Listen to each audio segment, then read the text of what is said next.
এটা হলো 1752 সালের একটা ক্যালেন্ডার। ক্যালেন্ডারটি ভালো করে লক্ষ্য করলে দেখবেন যে 1752 সালের এই ক্যালেন্ডারটি সেপ্টেম্বর মাসে 2 তারিখের পরে একেবারে ডিরেক্ট 14 তারিখ রয়েছে।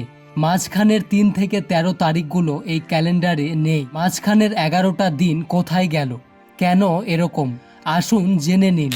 বর্তমানে আমরা যে ইংরেজি ক্যালেন্ডার ব্যবহার করি তা হলো গ্রেগরিয়ান ক্যালেন্ডার।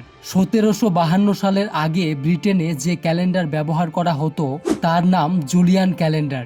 এই জুলিয়ান ক্যালেন্ডারের সাথে গ্রেগরিয়ান ক্যালেন্ডারের সময়ের পার্থক্য ছিল 11 দিন।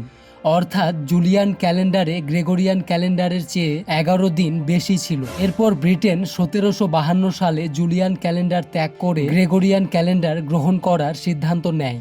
কেননা এই জুলিয়ান ক্যালেন্ডারে 11 দিন বেশি হওয়ার কারণে প্রকৃত সৌর বছর গণনার চেয়ে প্রতি বছর 11 মিনিট করে সময় বেশি হতো। এর ফলে প্রতি 128 বছরে ক্যালেন্ডারটি একদিন করে পিছিয়ে যেত, আর 400 বছরে প্রায় 3 দিন ঋতু থেকে পিছিয়ে পড়ত। এই সমস্যা দূর করার জন্য সেপ্টেম্বর মাসে 11 দিন বাদ দিয়ে চালু করা হয় গ্রেগরিয়ান ক্যালেন্ডার।